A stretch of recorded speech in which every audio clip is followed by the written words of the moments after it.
Hey guys, and welcome to a video which is going to be a little different, because instead of giving you an experience with a game, I'm going to be talking about an experience with a game in hindsight and retrospect and all that. So, Xenoblade Chronicles. I'm sure a lot of you have heard of it. It's a game currently available for Wii U, and recently 3DS it got ported over, and there's a sequel called Xenoblade Chronicles X. So, a bit of context, and skip to the timestamp on screen now if you just care about the game and not me. I've been very ill recently, and ill to the extent where not just I have to lie in bed all the time, but to the point where I don't even have the strength to lie up and use my laptop, which has made it very difficult recently not just to record but to play games. I don't think people quite realise how difficult it is to play games, because yeah, you're staying still, you're lying in bed or you're sitting at a desk, whatever your chosen method is. Oh, console gamers too, you could be sitting on the couch. But the concentration it takes for simple active pressing WASD on your keyboard and moving the mouse and stuff, it requires a lot of multitasking, which can be demanding for your body. And when you're very ill, it's like you realise how much you've taken that for granted. So, long story short, I have gotten a 3DS recently, which has given me access to a whole load of games which I've never been able to play before. And on my list for ages is Xenoblade Chronicles, which was actually recommended to me by James Forder, an old friend from Upschool. And he loved the game, and he said how much I would love it, but I never had the ability to play it. So finally I got around to playing it, and it is fucking fantastic. My favourite game of all time is Star Ocean 3 Till the End of Time, and this game reminds me of that in every way. The combat system is as dynamic, like every battle is intense and it's really fun. It's not stale, it's got the perfect cross between turn-based RPG combat and a sort of real-time battlefield combat where you're moving around and you're hitting the enemies. And the story, the world, it is great. Like, it is so original, there are so many twists in it, it's so unpredictable. So, the story of the game, I'll just give a quick crash course. There were two giant robots fighting in a sea. There's Bionis and there's Mechonis. They were fighting each other forever until eventually they just kind of froze over, and they are now, they're stuck in battle, they're motionless. And eventually civilizations developed on these robots. So you have the Homs on Bionis the huge robot, and Homs are like humans. And they are currently at war with the Mechonis, which are on the other robot, and they're now trying to come to the Bionis for whatever reason. I won't spoil much. I'll try not to spoil anything, but I might accidentally give away a thing or two. So they're at war, and there is, like, human weapons aren't able to damage the Mechonis at all, with the exception of this blade called the Monado. Now, the Monado is this awesome weapon. It's so well designed from just like a player standpoint. I love it. And it is capable of damaging the Mechonis, and it's also capable of a lot more. And this is this is things you find out in the first couple of hours of the game, so I don't consider this major spoilers. But it's capable of glimpsing ahead in time and changing the future. And the main character, Shulk, is able to do this, which means, like, it's not just a huge thing in terms of story. Like, you can see characters dying and then you can try and save them, or you can see major events happening and then you can try to stop them.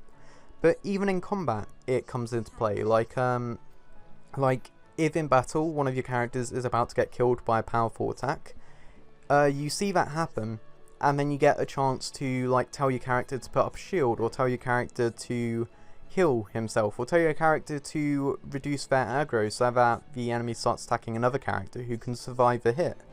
And it creates this it creates this very unique mechanic I've never seen in another RPG, which is great. And the combat itself, as I already mentioned, is fantastic. It involves 3 characters running around using arts and attacking with auto attacks, and it's very technical. There's a lot of stats and numbers, which I always love in an RPG. So, as for why I love it, it's a lot of things I've never seen done before in an RPG. I've recently picked up Bravely Default as well, which is kind of, it is Final Fantasy, like the classic Final Fantasy 3 or 4, except just with a different name on it. And that, despite me, like, I love the old Final Fantasies, I should love Bravely Default. But it is more of the same, and I'm not saying it's bad, but it doesn't innovate enough for me to just kind of say, oh my god, this is amazing. And that feeling is becoming more and more rare as you get older, because you experience so many things that the amount of new things you experience is just very low. But Xenoblade Chronicles is a new thing, it's something I haven't played before. Like, I can't really compare it to much. The closest thing is Star Ocean, which is my favourite game. And the only reason I'm comparing it to Star Ocean is because it has a similarly well-designed combat system, and it has a story that actually blows your mind. Like, okay, there's now a big spoiler coming. Go to the timestamp on screen now if you want to skip the spoiler and you want to play the game for yourself and not have this, well, find this as surprising as I have. You start the game with 3 main characters. You have Shulk, you have Ryan, and you have Fiora. So this is very typical. You have Shulk like your swordsman, you have Ryan, your tank with a huge blade and a shield, and then you have Fiora who wields daggers. You think, okay, this is your typical setup. And you go out on a few quests, you defeat a lot of monsters, and you see all their skill trees, you see all their abilities, and at this point I said I was really loving Fiora. Like, daggers are easily my favourite type of weapon. All their abilities seemed awesome, even ones like that were going to take ages to unlock, and I was just really enjoying her playstyle. So I figured, alright, I'm going to main this character. I bought her the best equipment I currently could. I put all my best gems in her. Gems are being like how you modify equipment. And I got high hopes for her.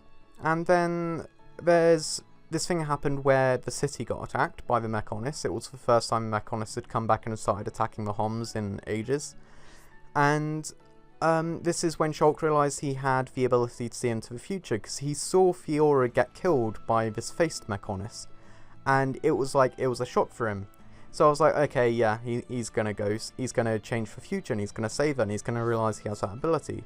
So I was kind of waiting in the cutscene for it to happen, and then what he saw in the future began to happen, and it was like, okay, Fiora's about to die, he's clearly gonna jump in and save her. And then the cutscene kind of went on, it went a bit longer, and it started getting closer to her death, and I was like, okay, when's he actually gonna change the future?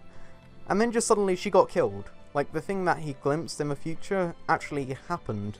And I was like, okay, so does this blade have the power to rewind time or something? But no, that didn't happen. The cutscene ended, the game started again, and she was dead. So I was like, okay, are we gonna have to go somewhere and get the power to rewind time?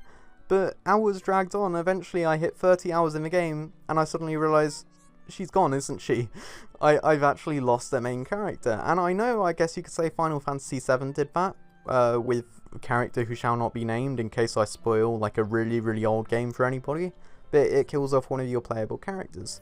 And I love it when games do that. I love it when games make you care about a character, and then they kill them, and they don't make it predictable. Like, I've recently been playing Fire Emblem as well, and it's really annoying, because when you get a character in Fire Emblem, like in the story, if you can't play them, if you can't put them in your party, you can guarantee either they're going to die soon, or they're going to turn out to be a spy and defect to the other nation.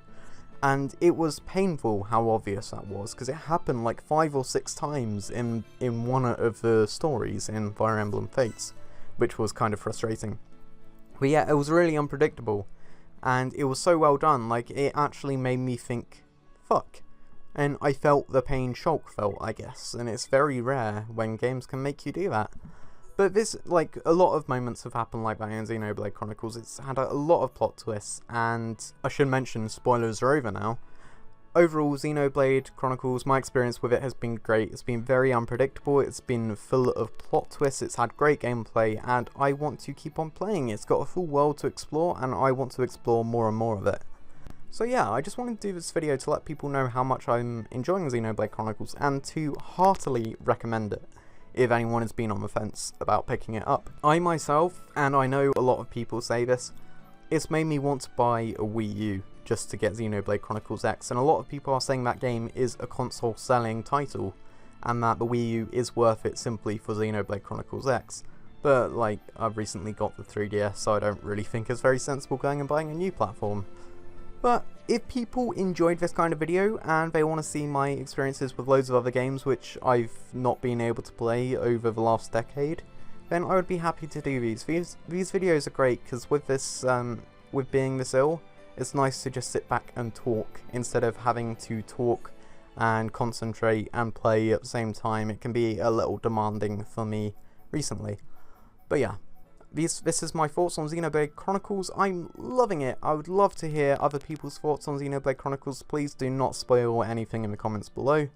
And until next time, this is me, Evans with Z111, and this is me out. Peace.